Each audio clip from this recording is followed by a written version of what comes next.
Palakpakan po natin, Vice Mayor Chi Atienza!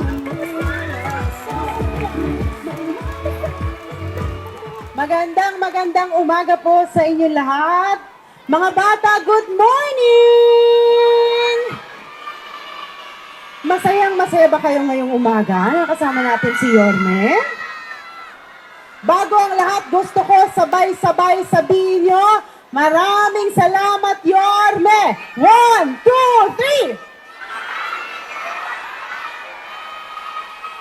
Alam nyo, sa totoo lang, isa lang ang masasabi ko, swerte ang Maynila dahil meron tayong alkalde na nakikita kung anong tunay na pangangailangan ng mga Manilenyo. Para sa mga magulang na narito, isang pinangako ng ating alkalde noon na may kasama na kayo sa pagpapalaki ng inyong mga anak. Nararamdaman nyo ba ito ngayon? Ang hina naman! At para naman sa mga bata, alam nyo na mahal kayo ng ating alkalde. Anyway, nandito ako para ipakilala ang isang tao na alam kong kilala niyo na. Pero ang gusto kong i-share ay mga bagay na nakita ko sa kanyang likuran at mga bagay na narinig ko mula sa kanyang puso. At ang sinabi niya, sa administrasyon niya, gusto niya ibigay sa inyo mga bagay na hindi niya naranasan nung siya ay maliit pa. At dahil dyan, meron tayong libreng gatas para sa mga kabataan dito sa Maynila. Kaya hindi ko nahahabaan ito dahil alam ko, narito ako para ibigay ang mikropono sa isang alkalde na alam kong regalo sa ating lahat dito sa Maynila. Ang ating nag-iisa, ang ating regalo mula sa Panginoon, ang nag-iisang Yorme Isko Moreno Dumagoso.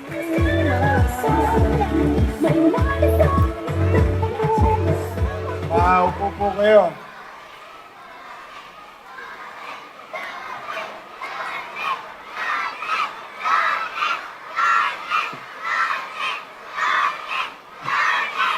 Maraming salamat, Vice Mayor. Sa ating minamahal na Superintendent, Doktora Gayola, palakpakan natin ang ating Superintendent, ang mga principal, mga teachers na nandito, from daycare to grade 1, to kinder to grade 1. Nakasapi ng programa natin. Sa mga parents, shout out sa mga tumira ng CLIM. At saka Nutriban. Sa mga nakaka-relate. At yung hindi nakaka-relate, o kwento ko lang sa inyo, yung Nutriban. Basag na pa nga mo, hindi pa ubos yung Nutriban. Shout out mga batang 80s. Pero dahil sa programa ng gobyerno nung araw, nung lumang panahon, 1980s, kaming mga mag-aaral, na katulad ng inyong nanay at tatay sa pampublikong paralan, tumibay ang aming buto at walang nagutom na estudyante kahit walang baon kasi may chicha sa loob ng eskwelahan, dala ng Nutriban at saka CLIM. Yung milk powder na nilalagay mo sa writing paper, gagawa ka ng cone, tapos bubutasan mo yung kanto, inyanyangga mo. Ayan. Kaya yung mga tatay ninyo, alam na alam yan, yung mga nanay ninyo. Sa mga partners natin sa private sector na naging tulay ng ating mga farmer, sa ating kooperatiba at NDA, National Dairy. Palakpakan natin, hindi lang magaling na administrator ng Dairy Authority, magaling pang kumanta, pang karaoke. Sa ating mga partners sa MDSW, ang Local Social Welfare headed by Director J. De La Puente, at Manila Health Department, Director Padilla. Ito yung nagsama-samang iba't ibang ahensya ng gobyerno at ang katulong natin sa national government din, Congresswoman Giselle Maceda. Mga konsehal, nandito, Ryan Ponce, Doc Almiron, si DJ Bagaching, kalimutan nyo na. Kasi mas paborito ko si Hana Bagaching. O sino mas okay? Si Hana, si DJ? O si Hana na lang. Dapat to si DJ, nagre-retire na. At Eunice Castro, Lady Quintos. Andyan din ang ating administrator, Attorney Wardy Quintos. At sa lahat, ang hindi ko pa nabanggit, nabati, binabati ko kayong lahat. Baka may makaligtaan pa ako. Sa mga bata, hi! Mahina pa, hindi pa kayo nakatira ng gatas, ano? Ulit, hi! Hello! Sino ang gusto ng gatas? Taas ang kamay.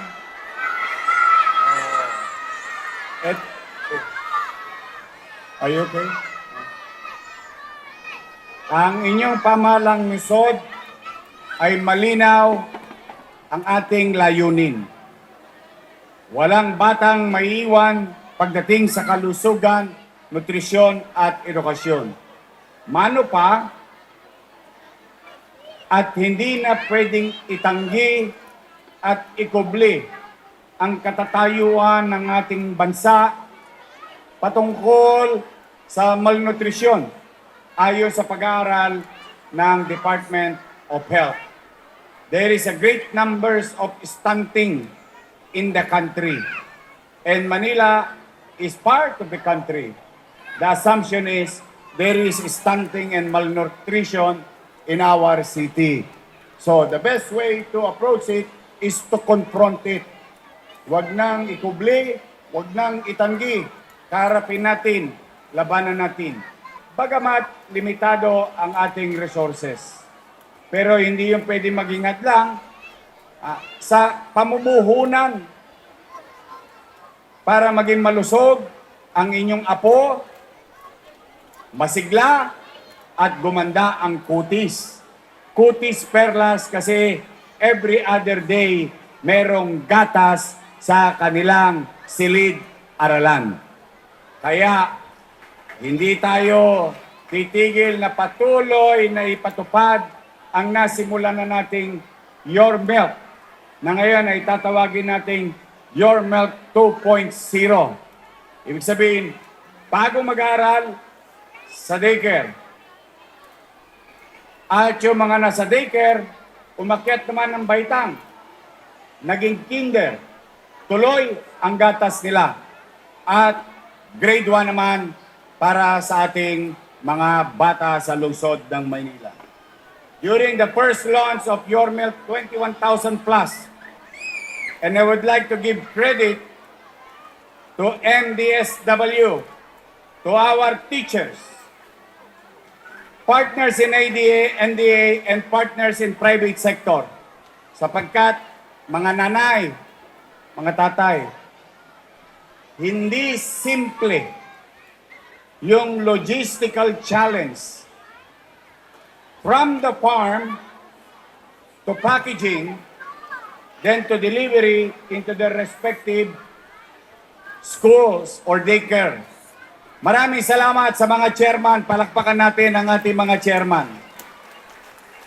Through their cooperation, NDSW, Manila Health Department, private sectors, in synchrony, na perfect natin yung distribution ng maayos at episyente sa buong Maynila.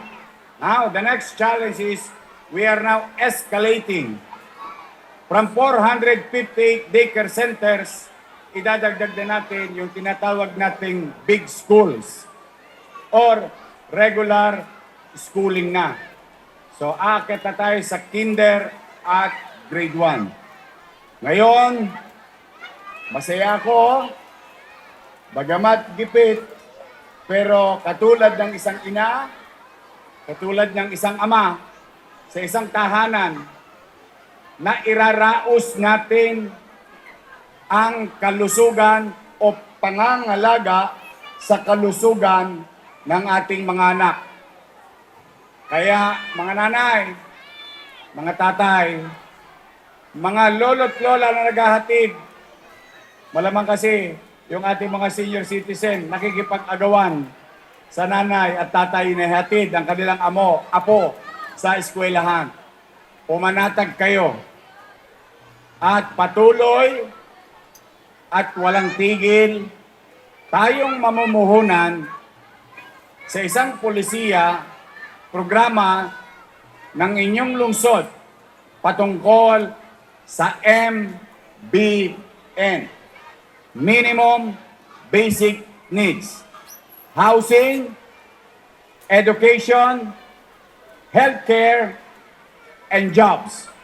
These are the 4 pillars of where our city resources will be invested. And today, that is the patuloy na pruweba ng inyong pamahalang lungsod na tugunan ang pangunahing pangangailangan ng ating mamamayan. Dahil dito, someday somehow, tataas ang antas ng pamumuhay sa lungsod ng Maynila. So sa mga bata, mga atabs, ready na ba kayo? Ready na? So sa ating mga teacher sa daycare, thank you very much sa inyo nung nakaraang programa natin. Sumaya ba yung mga bata? Sumigla? Mas madaling pumapasok? Oh, yeah. Ayun no talaga, naging epekto base sa impormasyong nakamit namin. Now, with regard to what administrator, National Dairy Administrator said to our farmers in the provinces, ay pumanatag kayo. Ituloy-tuloy nyo lang alagaan ang mga baka ninyo dahil hindi kami titigil. Patuloy namin bibilhin ang inyong mga gatas sa inyong kani-kaniyang farm. Farmer, cooperative, national government, local government, working hand in hand, in synchrony to achieve national goal, which is nutrition to our children. If we invest to our kids today as government, makikita ninyo, si Andaya, produkto ng nutrisyon, programang nutrisyon sa loob ng pampublikong paaralan.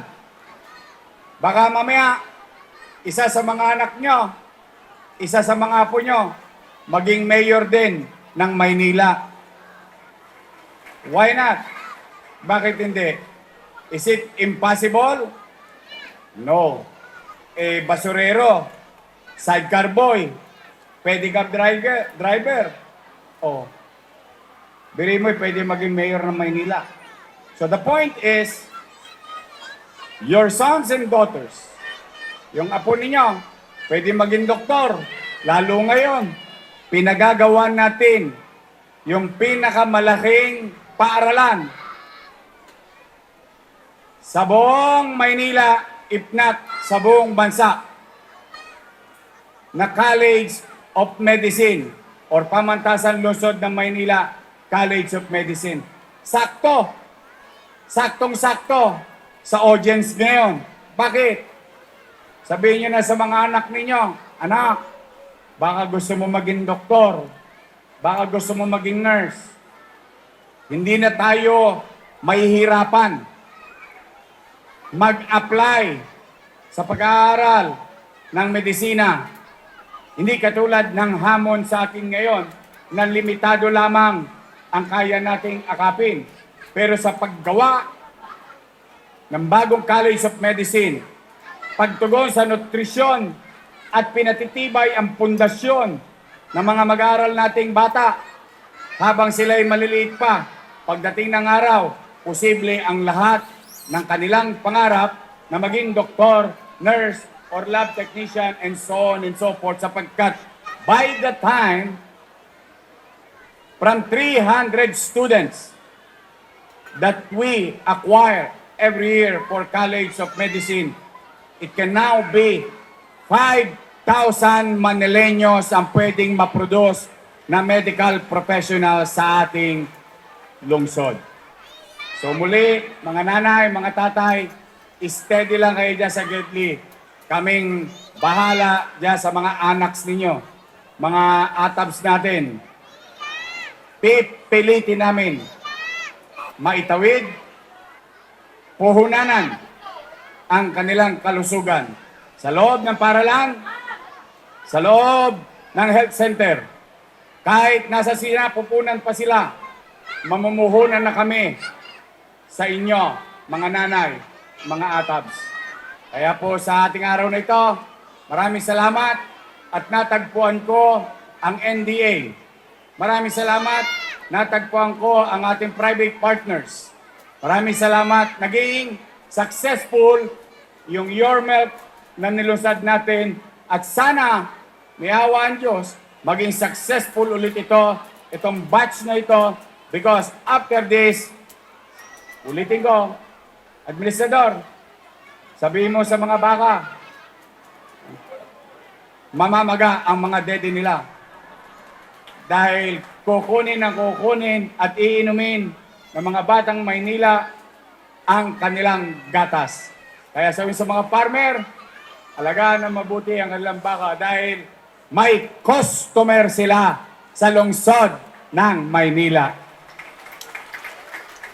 Sa mga teacher ko, sa elementary at kinder, okay, good luck.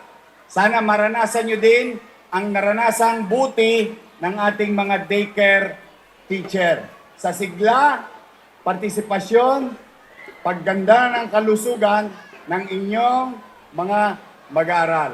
So muli, bilang panghuli, mga batang Sampaloc, nasa 9th floor na yung magsaysay. Malapit na. We are on track of our commitment na sinabi ko sa inyo, itatapusin ko. So far, we are on track. It's just an update because nababagay, nandito si Ma'am Gayola, nandito ang mga batang Sampaloc, at mga mag-aaral din, one way or another, ng Magsaysay High School. We are on track of our commitment to deliver para sa mga batang Sampaloc sa ating Magsaysay High School. Yun po ang update. So mag-iingat kayo, mga lolo't lola ko. Ilang linggo na lang. Lolo't lola ko, I love you. Lapit na. 3 weeks from now. Solo parent, shout out. PWD. Teachers. Police. PLM. UDM. Darating na. Nag-iimpok na ako para sa quarter na ito. Pumanatag kayo. Darating yan. Pipilitin ko lagi, kahit mahirap talaga. Hindi na ako magkukubli, hindi na ako maggagaling-galingan. Talagang mahirap. Pero, pipilitin natin itawid. Dahil ang kagaangan ninyo sa buhay, siya din kagaangan ng lungsod. Ang tagumpay ng mamamayan ay tagumpay din ng lungsod. So magkikita-kita tayo ngayong 3rd week of July sa ating mga minamahal na benepisyaryo. For now, mga bata, mag-aral kayong mabuti, ha? Sino ang gusto maging doktor? Mga bata, taas ang kamay. Engineer. Teacher. Nurse. Ba, okay. So, kailangan ngayon pala mag-aral kayo. Magandang umaga, mga bata, mga magulang. Masaya ako para sa inyo. Bawas na ang tosgas ninyo sa nutrisyon ng inyong anak. Sagot ng pamahalaang lungsod ng Maynila. Muli po, maraming salamat sa pagkakataon at pagpalain nawa kayo ng pong may kapal. Manila! God first. Thank you.